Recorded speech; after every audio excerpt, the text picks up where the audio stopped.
Portanto, essa minha análise, é óbvio, ela não quer diminuir o peso dos atos racistas em si. Mas é evidente que esses casos que não são isolados, eles estão inseridos dentro de um plano, dentro de uma causa muito maior, que é o avanço da extrema-direita no mundo todo.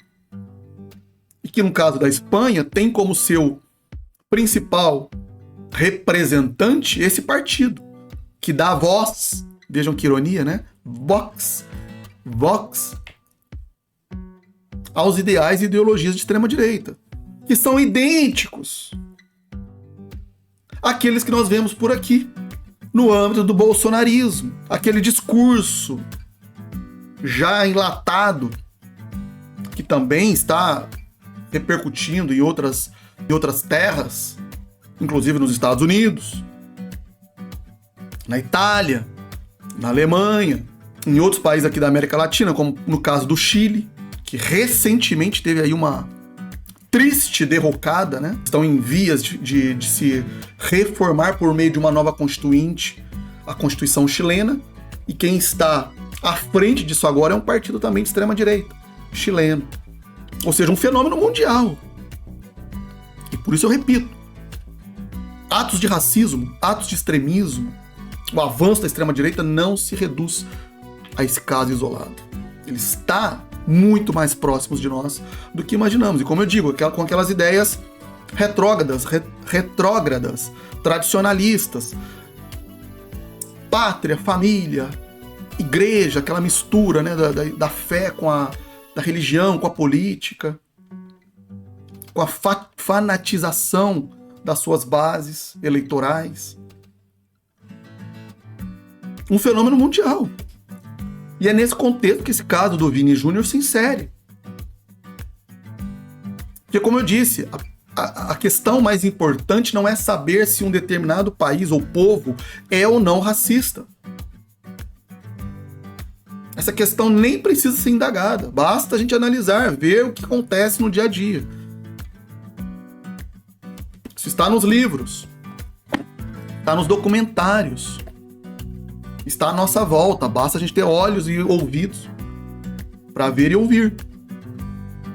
Ainda que a sua pele não seja negra. A questão é como lidar com isso. Como enfrentarmos isso. E o que acontece na Espanha, que não é muito diferente do que acontece aqui no Brasil, pelo menos até o ano passado, até as eleições do ano passado, apesar de que tem um enorme parêntese que vou precisar fazer depois a respeito disso, mas vou deixar mais para o final do vídeo. Portanto, fiquem aqui até o final e curtam e se inscrevam aqui no canal para não perderem outras reflexões a esse respeito, que virão com certeza mais à frente, né?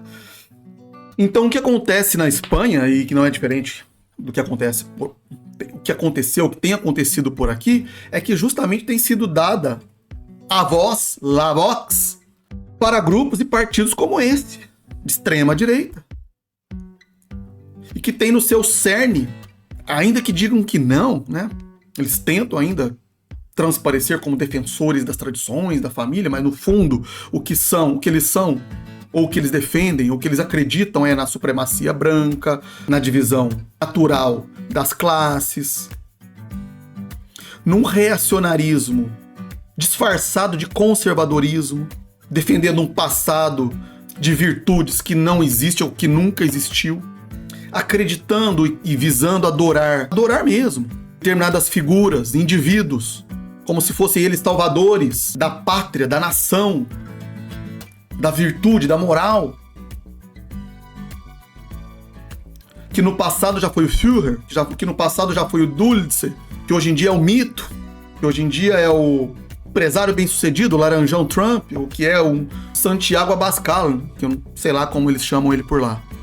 Ou seja, identifico na figura de um líder que seria capaz, né, de mover as massas, de incorporar, né, essas características que eles consideram como sendo irretocáveis, mas que no fundo, quando a gente analisa mesmo de perto, são tão corruptos quanto qualquer outro político populista e que só quer poder, Estamos vendo isso e em breve veremos isso aqui também com relação à família Bolsonaro. Não tenham dúvida disso, pois o que falta é apenas uma real condenação, né, na justiça deles, né? Porque na prática existem aí reportagens, evidências espalhadas aí claramente a esse respeito. E por que eu tô falando tanto assim, relacionando um com o outro? Porque, como eu disse, estão muito mais próximos da nossa realidade do que a gente imagina. Ora, o ano passado, no ano retrasado, esse líder, essa liderança do partido Vox da Espanha, esteve aqui no Brasil, num desses congressos aí que o filho do Eduardo, que o Eduardo Bolsonaro, filho do Bolsonaro, promove aqui no Brasil, um evento conservador aí, não sei das quantas. Ele veio fazer o que aqui no Brasil? É claro, o Brasil é um dos países que está no mapa mundial da ascensão da extrema-direita, do neofascismo.